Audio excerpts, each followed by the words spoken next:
Bonjour à tous, j'espère que vous allez tous très bien. On se retrouve aujourd'hui pour la suite de la vidéo de vendredi où on avait vu qu'est-ce qu'on doit faire avant un trade, comment on doit justement se sentir, réagir avant un trade. Et aujourd'hui, on va voir la suite, comment agir, comment réagir pendant et après justement un trade, une fois que le trade est clôturé. Je vous laisse tout de suite avec justement cette vidéo-là qu'on avait enregistrée en deux parties. Donc là, on a vu tout l'avant du trade. Maintenant, pendant le trade, comment ça se passe pendant le trade? Alors pendant le trade, il y a plusieurs cas, du coup, on va tous les traiter, hein.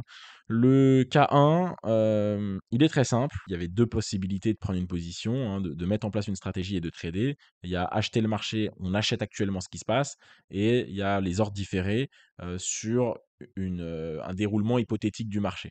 Maintenant, sur la gestion du trade, il y a également deux manières de fonctionner. Il y a une manière très fixe de fonctionner, et puis il y a une autre manière de fonctionner qui est une manière très dynamique. La manière fixe, c'est quoi? Je suis rentré en position, j'ai mon point d'entrée, j'ai mon TP, j'ai mon stop loss et je laisse faire. Tout ça, encore une fois, la manière fixe, donc une gestion fixe de la prise de position, c'est-à-dire, c'est un peu la stratégie, je ne sais pas si vous l'avez entendu sous ce nom-là, mais set and forget, c'est-à-dire, mets en place ta position et puis forget, oublie-la. On s'en fiche de si ça donne une perte, si ça donne un gain. Tu as respecté ta stratégie, tu es rentré sur le marché, maintenant c'est plus tes oignons. Donc que le marché aille en perte ou aille en gain, dans tous les cas, c'est fini. Tu peux fermer les graphiques. Tu es rentré en position, tu as rentré tes niveaux. Si jamais le marché invalide ta prise de position, et ben on te sortira à ton niveau de stop loss, mais c'est OK parce que c'est toi qui l'as rentré le stop et tu sais que c'est bien de fonctionner comme ça. Si jamais ça va en gain, pareil, t'as pas besoin d'être devant les graphiques. Ça va dépendre justement des personnes, de la mise en place de la stratégie, des disponibilités qu'on a, des unités de temps qu'on trade, hein. Si on trade en M1, si on trade en H4, généralement, on va pas forcément mettre en place ces mêmes choses-là. Mais dans le cas 1, c'est gestion fixe. SL, TP, j'ai un TP, j'ai un SL, le marché m'invalide ou me valide, et je reprendrai un trade plus tard, mais là, j'ai plus rien à faire sur les marchés. Donc ça, c'est très simple, hein. Donc ça également, c'est pour le moment où vous êtes dans le trade, de vous poser la question: «Est-ce que je mets un break-even? Est-ce que je mets plusieurs TP?» Non, tout ça, c'est établi dans la stratégie, hein. Avant de prendre un trade, ça respecte votre stratégie. Mais c'est très intéressant également, pas très intéressant, mais nécessaire dans votre stratégie, de faire un moment gestion de trade s'il y en a une. S'il y en a pas, parce que vous faites du set and forget, vous placez votre trade et ensuite vous oubliez tout, le marché vous fera TP ou SL, dans ce cas-là, bon, forcément, il y a pas de trade management. Le trade management, il se fait quand on a une gestion dynamique. Donc là, voilà, on a un timing, on est rentré en position. Cas numéro 1, on part, on ferme les graphiques. Si on a une gestion set and forget, le but c'est de forget, c'est d'oublier son trend. Donc si votre position va au SL ou au TP, vous vous en fichez, ne vous forcez pas à rester derrière les graphiques. On doit être capable de ne pas être sans arrêt derrière les graphiques. Vous avez fait votre job est terminé. Vous êtes rentré en position, vous n'avez plus rien à faire sur les graphiques. Et le fait de rester sur les graphiques peut vous forcer à faire une erreur alors que vous avez tout bien respecté. Vous êtes rentré en position au bon moment, vous avez tout bien respecté, mais vous pouvez faire une erreur encore parce que vous êtes dans le trade et ça se trouve, voilà, le marché va être ici à un moment donné. Vous allez avoir un peu peur. Au final, c'est une position qui serait gagnante. Et puis, vous allez dire, ah bah, je sors finalement, comme ça, je perdrai ça au lieu de perdre ça. Tout ça, ça n'a plus rien à faire. Voilà. Donc, ça, c'est une manière de faire qui correspond à certaines personnes. Je prends ma position et je quitte les marchés. Ces personnes-là doivent être capables de vivre la position sans être toujours derrière elles. Donc forcément, quand on trade sur du H4 ou du daily, on peut pas être constamment derrière. Si on trade sur du M1, évidemment, on aura beaucoup plus tendance à suivre les positions activement. Donc ça va dépendre aussi des unités de temps, ça va dépendre des disponibilités. Si on trade, on fait du scalping ou de l'intra-scalping sur des sessions de 2-3 heures, bah, on peut faire plus facilement de la gestion de position que si on fait sur du M15 ou du M30, mais ça se fait aussi largement. En fait, il y a plein de facteurs qui vont dépendre de ce choix-là, mais le plus gros facteur, c'est le facteur psychologique. Il y a deux types de personnes. Il y a des personnes qui ont du mal à ne pas regarder les graphiques et qui ont du mal à vivre, à s'endormir avec une position sur les marchés, qui ont du mal à prendre la voiture avec une position sur les marchés. Ça leur pourrit un peu la vie, quoi, de ne pas voir où en est le trade. Et puis il y a les personnes où ça leur pourrit la vie d'être derrière le graphe. Ils préféraient s'éloigner du graphique parce que quand ils sont sur le graphe, c'est là où ils font des conneries. Il y a des personnes, quand ils sont pas sur les graphes, ils se forcent à aller sur les graphes pour voir ce qui se passe et c'est là où ils font des conneries. Donc Ça vient aussi avec l'expérience, ça vient avec l'expérience, avec le temps, le fait de se connaître là-dessus prend un petit peu de temps. Le deuxième cas, c'est une gestion dynamique des choses. Donc gestion dynamique, on le voit, on a plein de manières de gérer dynamiquement. On a la mise à break-even, donc le stop qui arrive au point d'entrée. Par exemple, notre TP final, il est sur ce sommet-là. Quand on a un risk-reward ratio de 1, donc là on le voit, boum, là on a un risk-reward ratio de 1. Quand on a un risk-reward ratio de 1, on place notre stop au point d'entrée et là, on ne peut plus rien perdre. Donc voilà, maintenant on remet notre TP final, hein, c'était juste pour savoir quand est-ce qu'on le plaçait.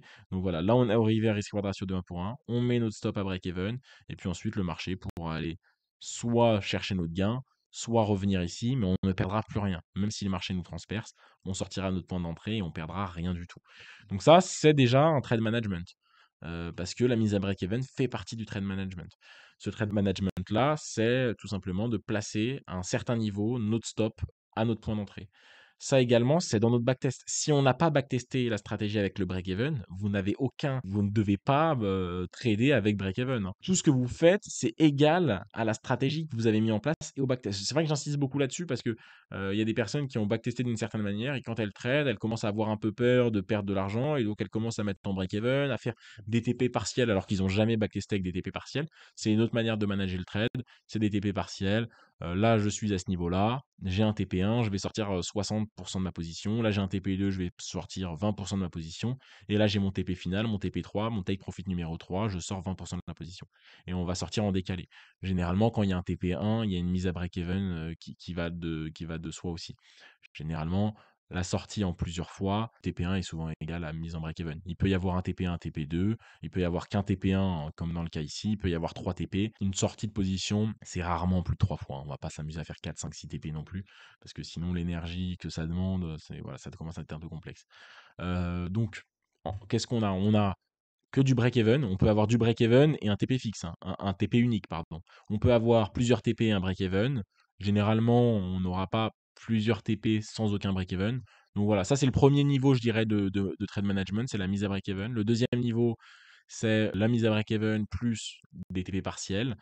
Et puis, il y a aussi d'autres possibilités de le faire, hein, il peut y avoir des trailing stops, hein, donc des stops qu'on va, remonter, hein. Donc c'est-à-dire qu'en fait, on a un TP final qui est très loin, mais un petit peu, j'ai envie de dire, peu importe et justement, dès qu'on va faire un lot ou une moyenne mobile ou autre, on va remonter le stop. Donc là, je peux plus le remonter, mais donc voilà, on va remonter notre stop loss était ici. On l'a placé à notre point d'entrée. Maintenant, on le monte ici. Donc, si jamais le marché se retourne, on sortira en gain. On sera en stop loss, en fait, créditeur. On fait un nouveau creux, on place notre stop ici. Boum. On a placé notre stop là. Le marché se retourne. Et puis, finalement, on sort ici, hein. Donc, on est sorti où? On est sorti ici. Voilà. Donc, le marché a monté certes plus haut. On n'est pas sorti sur le top du marché. On est sorti ici. Donc, ça, c'est la troisième manière de trader, de manager ses trades. Juste la mise à break-even plus TP partiel, ou alors stop suiveur. Il n'y en a pas une qui est meilleure que l'autre ou une qui est plus avancée que l'autre, hein. C'est des manières différentes de fonctionner, hein. On est bien d'accord. C'est pas même ça, c'est une philosophie que j'apprécie beaucoup, hein. Set and forget, c'est très bien aussi. Donc si c'est pas ça ne se compare pas en qu'est-ce qui est meilleur. C'est qu'est-ce qui correspond à votre stratégie, à votre aversion au risque, à vos limites psychologiques, à votre disponibilité sur les marchés. Tout ça, ça doit répondre plutôt à ces questions-là que qu'est-ce qui fonctionne le mieux. Donc ça, c'est pendant le trade. Soit il n'y a pas de management trade, soit il y en a un petit peu. Et maintenant, après le trade, c'est très important, peu importe l'issue du trade. Le trade, maintenant, il a gagné, enfin, il est passé, vous avez gagné de l'argent, vous avez perdu de l'argent. Ce que vous devez juger, c'est pas le gain, c'est pas la perte, c'est est-ce que vous avez pris votre décision en fonction de votre stratégie et vous avez respecté toutes les étapes de votre plan, ou est-ce que vous avez failli dans votre application du plan? Vous ne devez pas juger votre résultat, vous devez juger votre décision. Si vous n'avez pas respecté votre stratégie, mais que vous avez gagné de l'argent, vous ne devez pas vous féliciter, vous devez, entre guillemets, vous gronder, hein, parce que vous avez fait une erreur. Alors certes, c'est passé dans ce cas-là, mais sur le long terme, vous appliquez plus votre stratégie, donc vous allez justement faire des erreurs psychologiques et sur le moyen terme, vous allez finir par tout perdre. Donc si vous avez pris la mauvaise décision, et même en prenant la mauvaise décision, vous avez gagné de l'argent, il faut pas se dire: «Ah bah, j'ai bien fait d'avoir pris cette mauvaise décision-là». Parce que sinon, bah, le plan n'a plus aucune rigueur et puis quand on outrepasse le plan une fois, généralement, on le fait d'autres fois par la suite. Donc il y a un gros avertissement quand vous ne réussissez pas votre stratégie. Prenez une pause sur les marchés, réfléchissez vraiment à pourquoi vous n'avez pas respecté cette stratégie. N'hésitez pas aussi, la vidéo s'affichera juste ici, à regarder le plan psychologique, notre vidéo sur le plan psychologique. Mettre en place un plan psychologique en amont du plan technique pour prendre les meilleures décisions. Donc ça, c'est également une possibilité de faire. Donc voilà, donc il y a 4 possibilités. Vous n'avez pas respecté votre plan, vous avez gagné de l'argent, c'est mauvais, vous devez vous gronder. Vous n'avez pas respecté votre stratégie et vous avez perdu de l'argent, vous devez vous gronder. Et puis par contre, vous vous félicitez si vous avez respecté votre stratégie, que vous ayez gagné ou non le trade. Vous avez la possibilité, enfin vous devez vous féliciter parce que vous avez appliqué votre stratégie de la meilleure des manières possibles et vous avez respecté votre plan. Donc on juge la décision et le respect de la stratégie et on ne juge pas le résultat du trade. Ça, c'est très important. Première chose, après avoir pris un trade. C'est ça qu'on juge. Deuxième chose, bah, ça revient à la première, hein, ce que je m'étais noté de vous dire, mais c'est l'abstraction du résultat pour la suite. Vous devez, voilà, vous avez pris cette décision-là. Maintenant, la suite, c'est fini. Cette position, c'est du passé. Maintenant, c'est la prochaine position. On revient à que se passe-t-il avant le trade finalement. On revient à notre contexte, on revient à notre timing, on revient à tout ça. On a fini toute la gestion du trade. Donc voilà, l'abstraction du résultat pour la suite, c'est très important. Et il faut essayer de se dire que tout ça, c'est qu'un jeu de probabilité, c'est qu'un jeu de statistiques. Si vous avez un trade perdant, bah vous vous en fichez parce que peut-être que le prochain sera gagnant, peut-être que le prochain sera perdant. Mais ce qui compte, c'est cet enchaînement sur des dizaines et des cinquantaines et des centaines de trades qui vont vous donner un résultat. Votre trade n'est qu'un trade isolé parmi un grand nombre de trades. Donc ça sert à rien de se mettre la pression. Finalement, vous l'avez vu dans votre backtest, parfois vous avez 4 trades d'affilée perdants, bah, c'est comme ça. Là, vous en êtes qu'au premier, il y en aura encore 3 perdants. Vous êtes dans cette suite-là. Parfois, on le voit dans votre backtest, vous avez eu 4 trades d'affilée gagnants, ou 5 ou 6 ou 7 trades d'affilée gagnants.